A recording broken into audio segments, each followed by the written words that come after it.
In earlier videos, we've taken a look at how to make static objects like lily pads and so on out of a sprite sheet. And we've seen how to make some fairly simple, like our little fly that was moving, fairly simple animated sprites out of a fly and a explosion and things like that.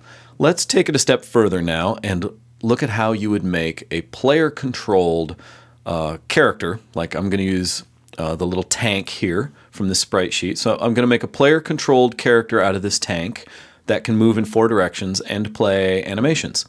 And there's 2 animations. They're subtle. The little tank just kind of bobs up and down and gives us the impression that we're moving. You can certainly do much more complex things, but this is going to work for the example and allow me to get it done in a reasonable amount of time. And it's the same sort of process you would use to set up like side running animations or jump animations or anything like that for other characters. So not just limited to this one sort of example. And once again, I'd like to point out that this is some free art I got online from VickyWenderlich.com. A bunch of free sprite sheets there. I'm using the her collection Tower Defense Art 2 in this example. You're free to download those art objects and follow along, put them together yourself in a sprite sheet and do the same stuff I'm doing if you'd like. And you're free to look around and check out some of her other great art and use them in your games or prototypes or anything like that. Okay, let's start out, you probably guessed, with the same polygon object we've been using all along. We set it up once, we can keep reusing it. That's what's great about it. So we're going to set up a new one there. This will be the base for our tank. And I'm going to use the same sprite sheet, but I'll use a new texture for the tank, or new material, sorry. And I'll call this tank matte. And I will add the tower sprite sheet to it. Set that to a transparent, or sorry, an unlit transparent. And let's apply that to our object. There it is. So now we can see it. And I just want the top row. That's what I'm going to use this time. So let's look. We know it's 0.125 and 0.125 to get us down there. And because we're down in the black again, because we are actually using a 0 to 1 rotation, like 0 down here to 1 up there, remember? I'm going to add a negative to negative 0.125, and that just means I'm going to scroll off the bottom around to the top, and that will get me up there to the first frame. And the first frame happens to be down, and that's okay. It doesn't matter. We can set it wherever we want just by going down the X, 0.125, any number of frames. I think, where's it, about 5 or so? Yeah, 5 gets me to the up because that's halfway in.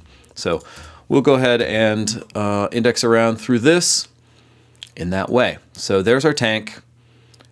Let's go ahead and set up, I'm going to set up movement on it first before I do some of the animations. Let's do that. I'll set up a basic controller. And if you remember in an earlier example, we went ahead and created a physics object, being this cube, so that we could move that around and make that kind of our parent object. So I'll go ahead and do that. Let's go back and I'll make sure it's both of these objects are lined up around 0, 0, 0. Make sure that is, yep, that is, and the cube is. I'm going to rename the cube tank because that will be the parent. And let's see, so that's a fine thickness. You can adjust this however you need in your game. Sometimes you want more or less for various reasons. And once again, turn this back on to full textured and drop it down a little bit to show you. I'm making the physics object be the size of the tank, or the size of the polygon it's on if I leave it at this size. If I wanted to shrink it down a little, so I can tighten it up a bit, you know, it's going to pop around to different sizes, but that should still cover it. You could also come in much tighter. It's entirely up to you. You could also make a really custom physics object that you moved around and did things with. I'm not going to do that. I'm just going to set it here and say that's going to be fine for me. I'm going to set this back to 0 because I'm not doing anything too precise right there. And let's turn off the mesh renderer because we don't need, whoops, because we don't need to see that. And we'll go ahead and add a rigid body. We'll turn off gravity. Once again, let's set up some constraints on it. So the rotation, in this case, it's never going to rotate in this setup. I'll show you some later, some alternate control schemes which you might want to, but I'm never going to rotate this. So I'm just going to freeze all of those. And I'm only going to freeze the Y position because I'm going to move in the X and I'm going to move in the Z, which will be up, down, left, right. But I'm not going to move in the Y, so I'm going to just put a constraint on that for good measure. And there I've got my parent object set up. So now I can drop the polygon on with the image map, and now I've got my whole thing set up. So I'll go for that. That's a good quick setup. And now on the tank object, I'm going to go ahead and add some controls here. So let me zoom in, and I'll start out and make this an idle state. I'm going to move a little fast here because there's kind of a lot of setup to do. I'll add another state. We'll make that be move up. And let's see. Just open my action browser here, floating, so I can stay in this larger view. I'm going to add some, let's do a, you can use the axis input. And I kind of recommend you do that if you want to allow your players to adjust things on their own, like adjust key commands and all. But I find that to be a little bit confusing when I teach some people who are just learning this. So I'm going to stick with buttons, because once you get this down using buttons, it makes a lot of sense, and it's really easy to swap it to axis later. So just point that out. You can come back and use axis controls or swap it for any other controls. Right now I'm just going to hard code it to buttons, so that, or you know, key buttons off your keyboard, so that it just makes a lot of sense. We can get it moving right away. So if I say get key in my search box, I'm in the move up. So I'm going to look for, well, actually let's move over here to that state first. And get this, I'm going to hang this just a little off the bottom so I can reselect it easily. So I'm going to add 4 get key items, because I'm going to move this object in 4 directions.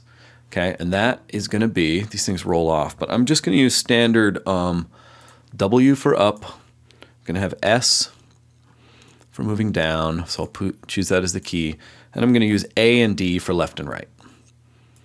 So, pretty easy to pick those. And then I will need 4 events.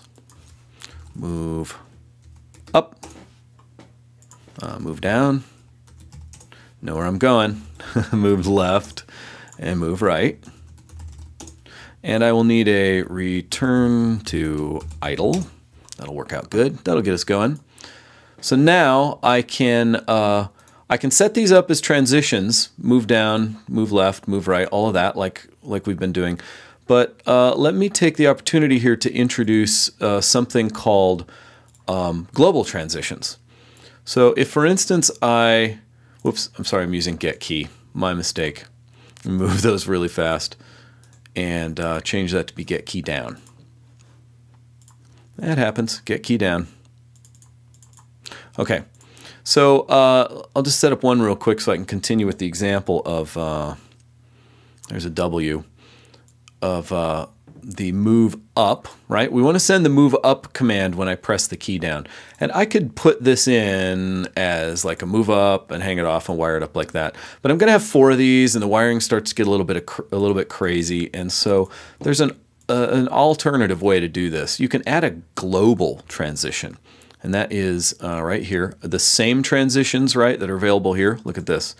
Add transitions. Same ones. They're the ones I made right here, plus all the other ones that are kind of in by default. So I'm just going to add the, whoops, see, I'm talking about it and then I did it wrong. So I'm going to add the global transition for move up. And what that means, you'll notice the error went away. What that means is no matter where a move up is called from, somewhere in the FSM, this state will be entered because that's the entrance point. Just like we have start right up here on the top of this, whenever start happens, it goes to here. Well, whenever move up happens, it goes into here. Okay, makes sense? Pretty easy. So now I can finish up. I'm going to have a move up, a move down, and that will be, we decided, the S. I'm going to have a button, which will be move left. And here will be the D button for move right. And you notice we're getting the error message, event not used by this state or any global transition. Well, that will go away when we add, like if I added a global transition to move down, then that error message goes away. So I don't want move down here. I just want move up. So that inputs it. And so I've got my keys down set up. I can now come in to my action browser again. And I will choose a get key up and pop it in here. And I will also choose a translate. And you can do more, you can do funkier, more custom motion, like if you want to have a ease in or an ease out or all kinds of stuff. I'm just going to use translate to show you how easy this is to get going, and then you can customize it as you go. So I want to move, not in the X, right? We want to move in the positive Z vector by 1 unit, because remember we set up our polygon to be facing Z forward. I want that to be, well, it can be, it's going to be in the self because we're going to move based upon that polygon. You could also do it based off world if you want to make sure, but your object may not be lined up down the Z in the world either, in which case ours kind of isn't. But I'm going to use self. So that'll take care of the motion. Whenever we're in this state, it'll move.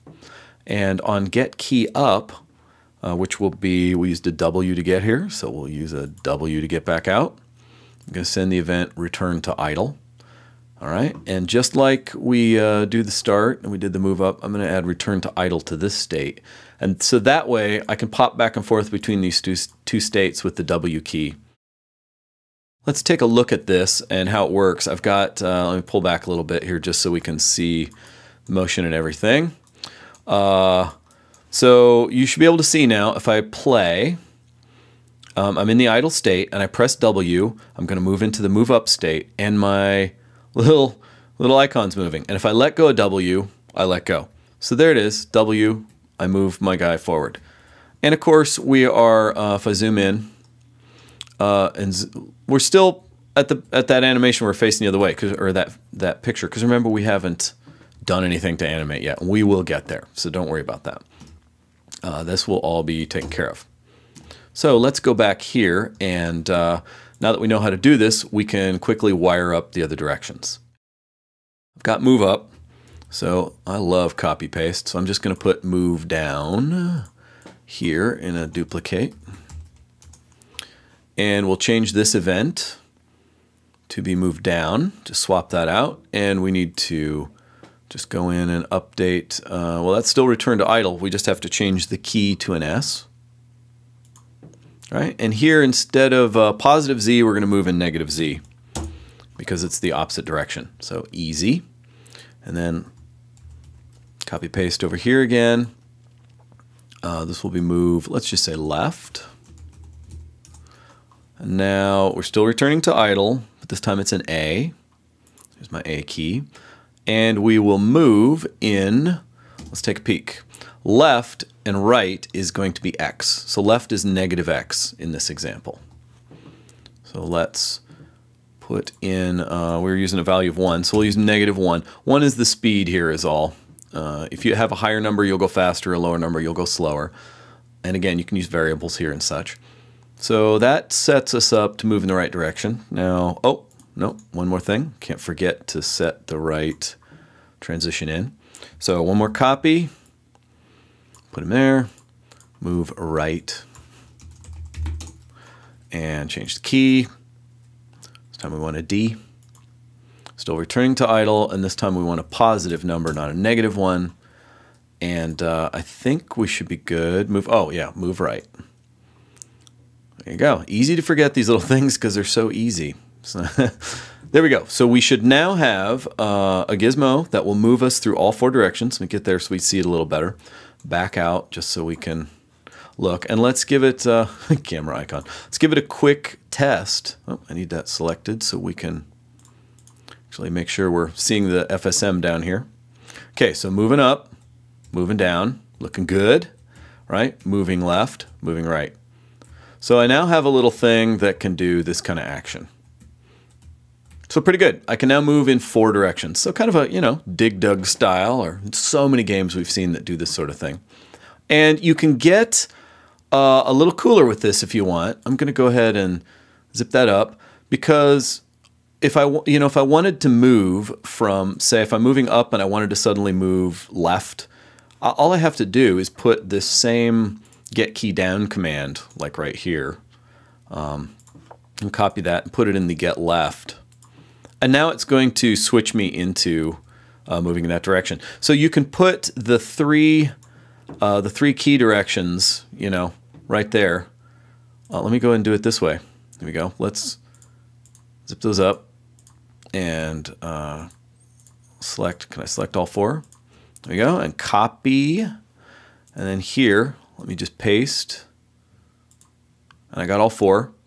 I'll put the translate at the bottom, and I'll just pick W because we're already moving up, and remove it. So now if I get the key up, which is W, it'll exit this state. But if I press down on S, A, or D, it will change to that direction. And let me test that. I know you can't see, move that down. Let's test that. And I know you can't see me pressing keys, but if I'm pressing W and then I press A, it starts going left, right? So that's kind of a way you can start to make your rig a little more complex. And since I started down that path, let me just really quickly show you how easy it is to, let's see, what have we got here? I still need to, go back and select all these guys again. Copy those and paste some right in there. And this one should be move down, we want to get rid of. And let me paste these actions in here again. Oh, I only got one that time because it's the last one I touched. So yeah, little known gotcha about selection here in Unity. Copy that, and I'm just going to paste them there now, and then get all 4 there that way. Paste them all at once, and then go back and do edits. So let's get that out of the way. I'm in move right, so let's get rid of the move right command because we're already in there. You can't press a key down that you've already got pressed down. And here we're looking for the move left. Nope, that's down. I had it right. So there we go. So now we can, and again, you know how crazy this would be if we were hanging stuff off the bottom and wiring all these wires back and forth. Look at this. It's really clean. I love it. So nice and easy to do that. And now, I did it again. Now I can play and move by pressing alternate keys around, right? I can move more quickly. And that's kind of what your player will expect is pretty good controls. So, you know, go ahead and make sure you tune up your controls the way you want for your game. But that's an example of how pretty quick and easy it is to get a 2D character just moving around like that. All right, now let's set up the animation of the sprites to match the motion. Okay, I'm going to have a whole different FSM, and I'm going to go ahead and put it right here on the object, this child object that the material is on. So just keeps it localized with what's going on. And I'll just pop that open. We'll add an FSM. And we are going to have an idle state here too, because there will be a time in which no animation is occurring, right? Makes sense. So this is a nice little state it can just hang out in. And let's add another state here, and we'll call this anim up for animate up. And as you have probably guessed, maybe, I'm going to add my action browser. I'm going to add a texture offset. So this will let me do what we've been doing all along. I just need to know now what the right position was for the offset. So I just test it here in the material because I can always set it back to 0. What was the first one? Let's see, 0.375? Nope. So the next one up would be 0.5. I think that's the one. And then 0.675 is the next one. Or sorry, not 675. 625. There we go. Yeah, so 625 and 0.5 are my two up animating frames. So now I know what to enter. So here I can just use, we don't need any offset because we've already set it, we're already at 0, 0 for the top. We've set the tiling up to work right. So the offset here, I can leave alone for Y. And for X, I will put at 0.12, or sorry, no, 0.5. There we go. So that sets the texture. And how about my action browser? We'll do a quick little wait.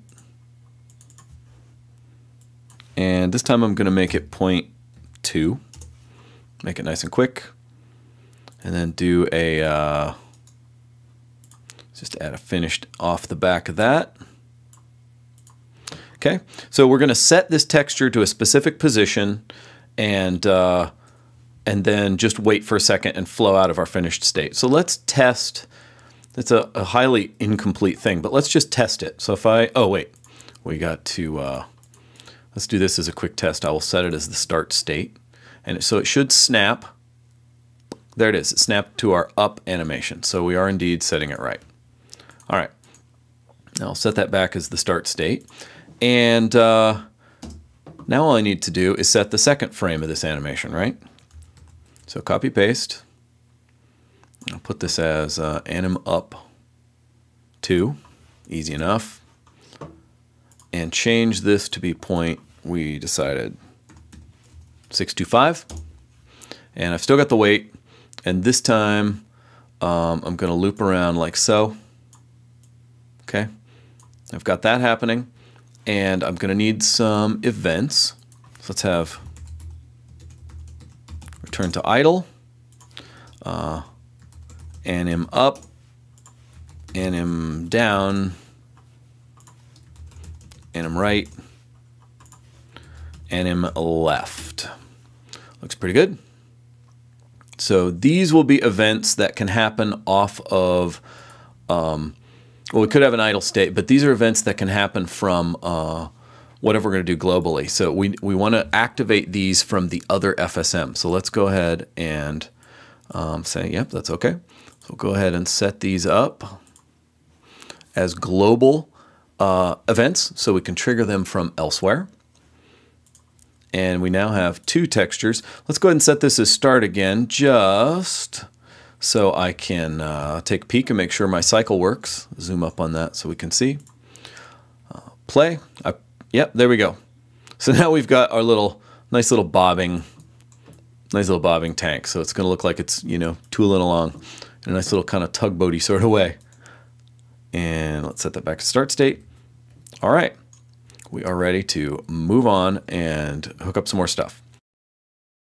Now, if we know we want to come into this as the first state every time, and we know that we've got a global event, then we can fire it from a global transition too, probably, right? Let's set that up. So anim up, that's going to be my global transition. And if I look at the tank FSM, remember we press the key down and we move into this state, and then we do our little animation and so on. We can also just send an event here.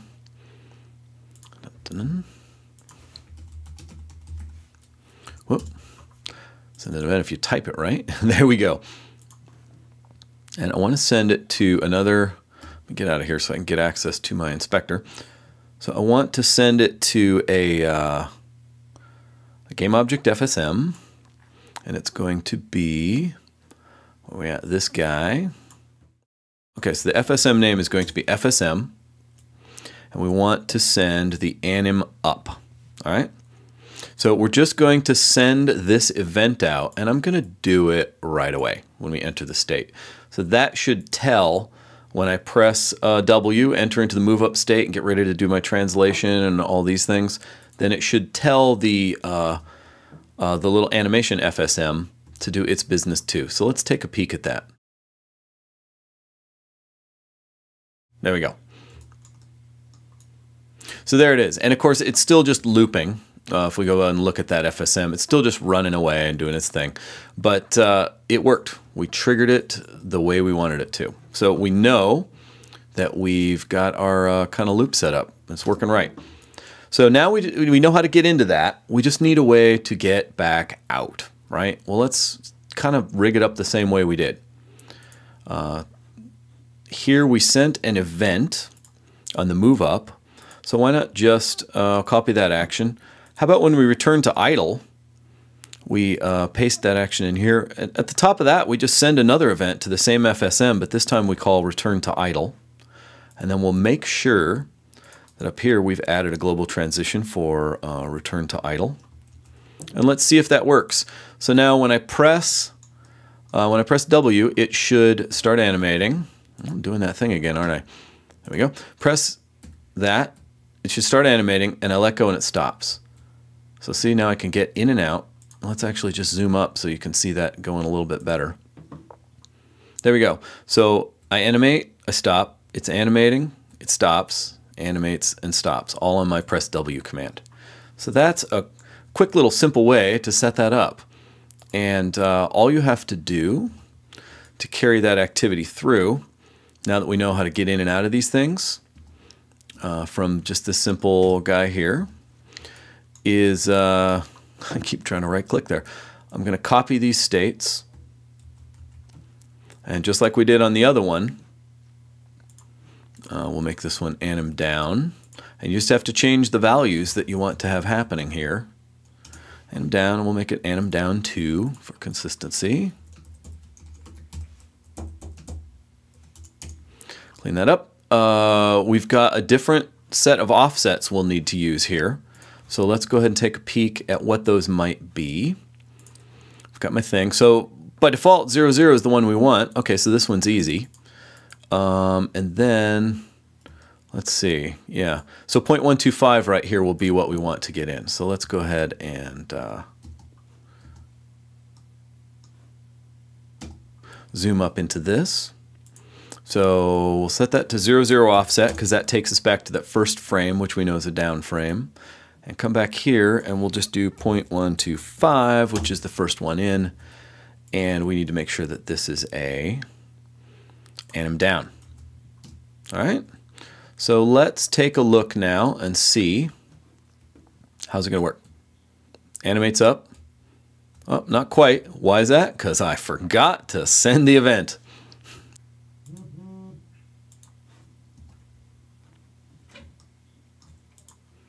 Here we're sending our event right there, and we don't have one in move down yet. So let's just copy this, put it right in here. Whoops, bring it up. And instead of sending anim up, we're going to do anim down. So we're sending that event. And we're still going to use the same return to idle every time is going to work out just fine for us, right? Because get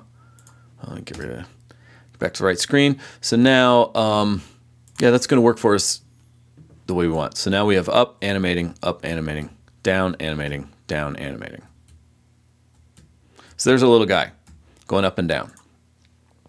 And the only we're starting in the down position, which is just fine for me. And I'm snapping, I'm not rotating, so I don't need any in-between states, which is also fine for me. If you need more, you can set up, in-between rotationals or things like that. And I'm going to show you a couple other alternate control schemes too. But for now, this is really all you need to kind of make this work on this one dude. Let's say we do, let's just go ahead and copy paste a bunch of these just to wrap it up really quick. We're going to have an anim left and anim right, or anim left 2, I mean.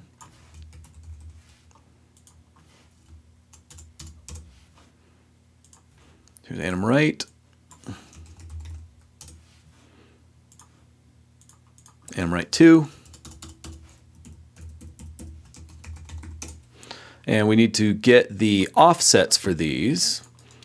So we'll do that here in a second, but before I forget, we'll set up our global transitions to be anim left and anim right. So we're calling the right stuff, and since I'm on that, we'll come back up here and make sure the send event that we copied, let's copy it again and drop one into each of these. Put that at the top, and now I'm sending anim left from here. top, anim right from there. So there we go. So this is pretty much done on our control rig for what we need at the moment. If we look at this, okay, if we just needed those offsets, so we can take a peek, and I think it was left should be was it 375 and 0.25. Yep, 25 and 375 is left. Okay. So let's set that up. The first one will be 0.25, 0.375.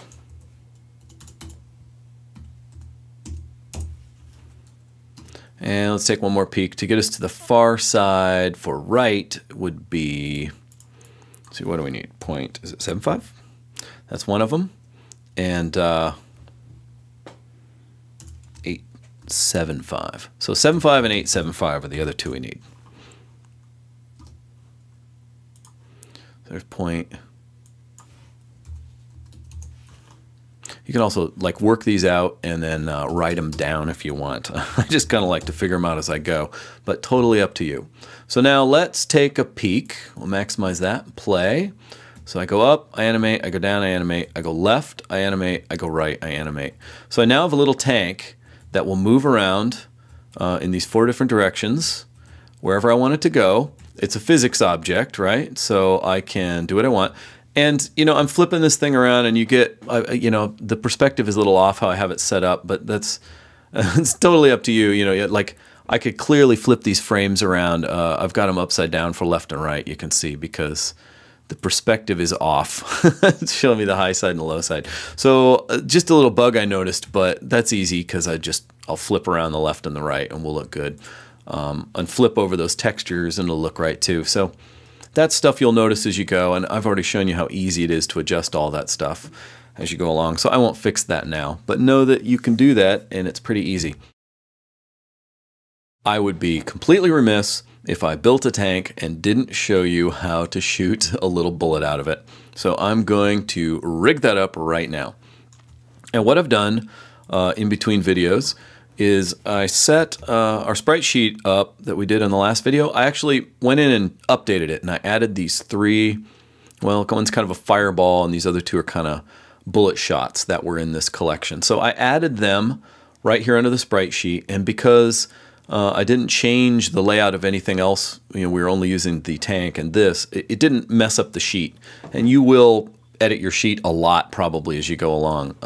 So just kind of make sure to know that you're not moving these sprites around and you'll be fine. So I added these 3 so I can really quickly make a new thing out of that. Let's go in a couple ways. You know what? I'm going to do the old silo trick really quick. So I've opened the same polygon I had opened before. So I don't have to, like, you know, remap any of that stuff. I only want to change the texture that I'm looking at because that's the one from an earlier video. So let me just change. Where were we at? Example sprite sheets and the tower sprite sheet. So there's the new sheet I've got. And this time, what I want to do is come in here and I will just select. We'll make sure I got my face selected here. There we go. And I'm going to zoom in.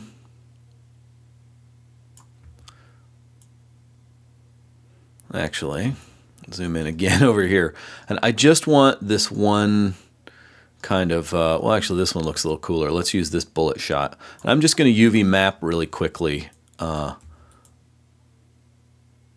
Just this one bullet shot so I don't have to do any of that texture offset stuff, because something like a bullet you're going to use a lot. And so I'm just going to wing this in for the sake of expedience. And I will go ahead and do it full because I'm actually going to scale the object once I get in there so it's bullet sized. So that's, well, that's close enough for my tastes at the moment. It's actually a little off, but that'll work. That's going to be good. So I'm just going to map it like so. And I'll change this to be bullet. and do a quick save selected object. We'll drop it in that same object folder we've been using all along. And now I'm done with Silo. I don't need to save that. I can put that away. And I've got the object folder over here. So I'll just drag the OBJ in, add it to my project. And again, I don't need the auto materials that I just brought in, so let me get rid of that. And now I have my 1x1 poly bullet. So let's put the tank, make sure it's still at 0, 0. It is. Bring the bullet in. Here we are. And I need to make a new material. Call it bullet mat. And I will use the tower sprite sheet. I will unlit transparent, drop this right onto the bullet, and now I've got this giant bullet the size of the tank. So let's get in here, fix that. First things first, we can bring him down. Let's see, I'm going to move it to be, let's look at it at the end as if it just kind of pops out. So I want it to be a little exaggerated in size because it is, you know, it is going to be pretty small on the screen. So I'm going to have this just kind of exaggerated giant bullet so that it'll be easier to see. So there we go. That's that. That'll work. Let me put that back at world 0. And one more thing is I want it to pop out of the front of the sprite sheet. And actually now I do want to rotate the beginning of this right here, because let me look at my material again for the tank.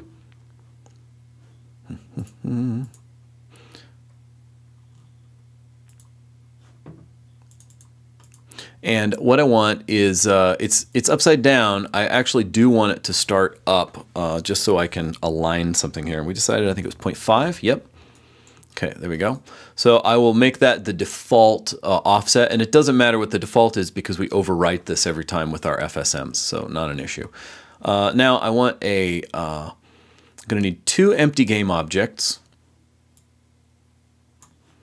I'm going to call one of these center.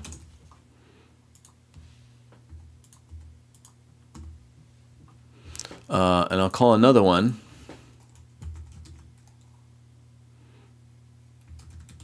spawn. And line them all both up. Actually, I don't need the center one for this example, so let me just get rid of that. Let's just use a spawn, we'll make it easier. So this is going to be the spawn point for my bullet. I'm going to put it out here, somewhere out like so. And actually, if I select let's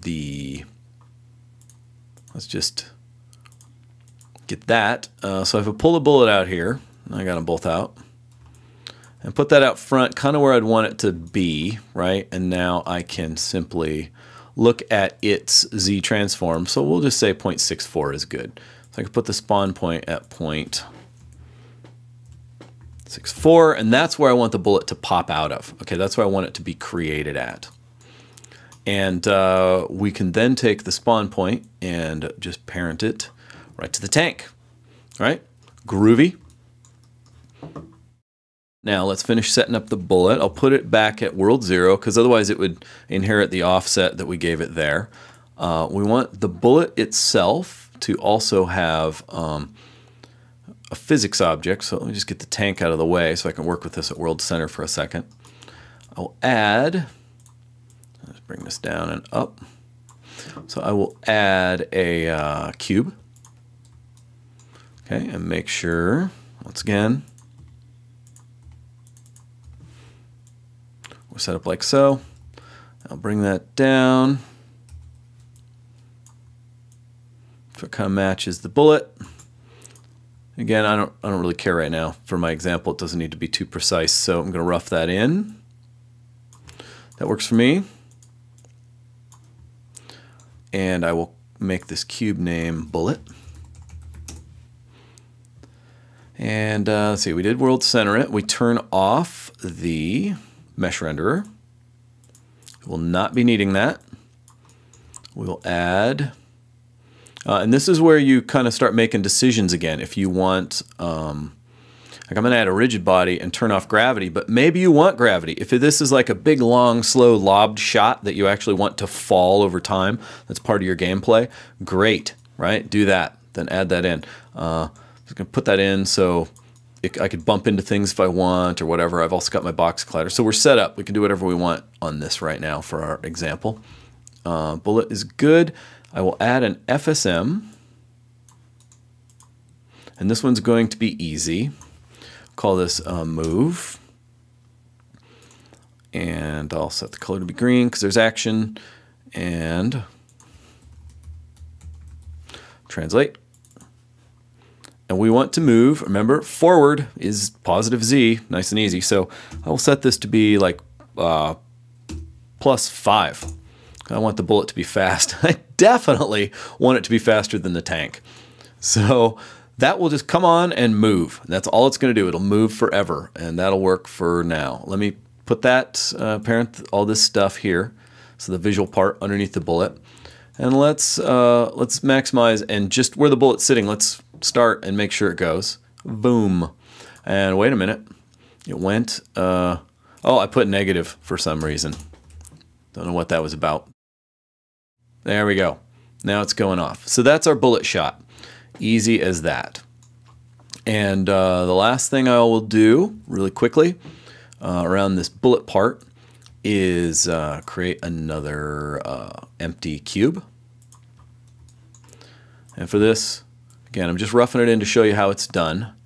So I'll make it nice and big so we know we catch it. I will drag that so it's going to be off screen so we won't see it. At least I think it will. Actually, I'll leave it on screen because I do want this example to be shown. And this guy we'll call T bullet catcher. Just showing you a way we can kind of get rid of stuff here. So just, again, just a cube. We're going to make sure that it is indeed a trigger. We'll add an FSM. That will need a trigger event. We'll want a variable for game object. I'll call that collider. So I can store I don't need a tag. I would actually flag this as a tag for just bullets if that's all I wanted to catch, but in this case, not going to need it.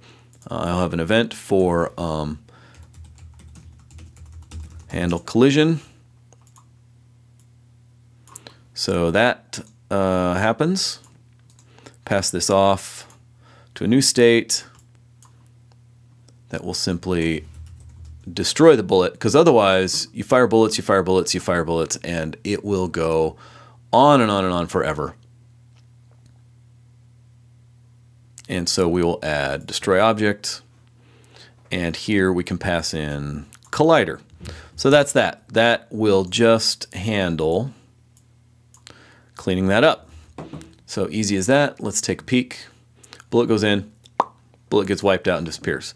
And actually we want to turn off, once again, mesh renderer, take a peek, bullet goes in, bullet gets destroyed. So that's a way you can clean up your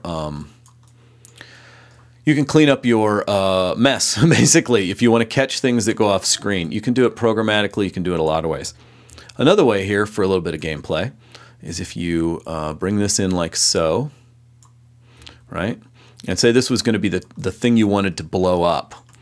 You could change the FSM. I just duplicated it, right? So we'll call this one bullet target so we can tell it apart. It still has this cool FSM on it, right? So I've just moved it like so. We still have this cool FSM, and instead of we don't have to have the collider stored here, but when anything is hit, let's instead do destroy self.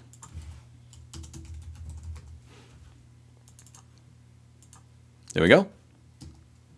And now when that bullet hits it, it's going to, boom, destroy the object.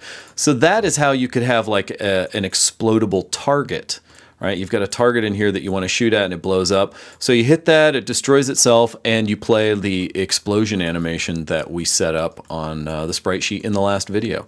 So this works the same. You see we're working in 3D, so this is the same as 3D stuff. And there's a whole video tutorial series on these kind of game mechanics in game design in Playmaker and Unity 3D right here on the Hutong channel. So feel free to take a look at those. And there's a whole lot more tips and tricks on how you can do things here and spawn items in and out with bullet shots and hits and everything. So plus, you can just get creative. That's how it works. All right. So let's do the last little bit of firing and we're good to go. So we have our bullet set up, squared up, all of that. I will close these up and make a new folder. Call it prefabs. Inside of that, I will make a new prefab. Call this bullet. I'm going to just drop my bullet right into it. Okay, and now I can get rid of it because I can make a ton of bullets as prefabs. I drop in 3 or 4 of them if I wanted at different speeds and rates, and they will all go sailing off and behave the same way. So we just need to spawn them from the tank now. And remember, we set up, we now have a little invisible game object hanging off the front of this so we can spawn our shot whenever we want. So let's do that. The window.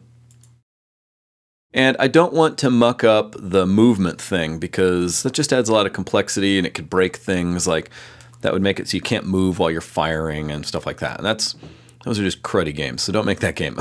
Instead, I'm going to add a whole new FSM to this, and just instead of FSM2, I'm going to call it FSM shoot so that I can tell the difference.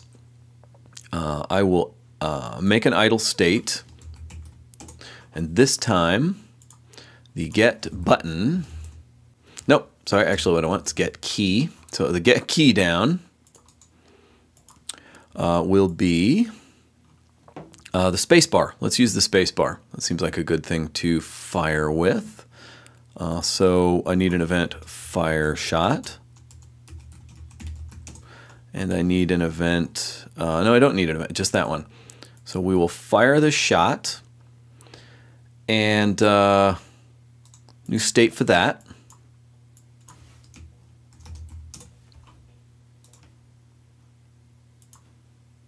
There we go. I'll do this.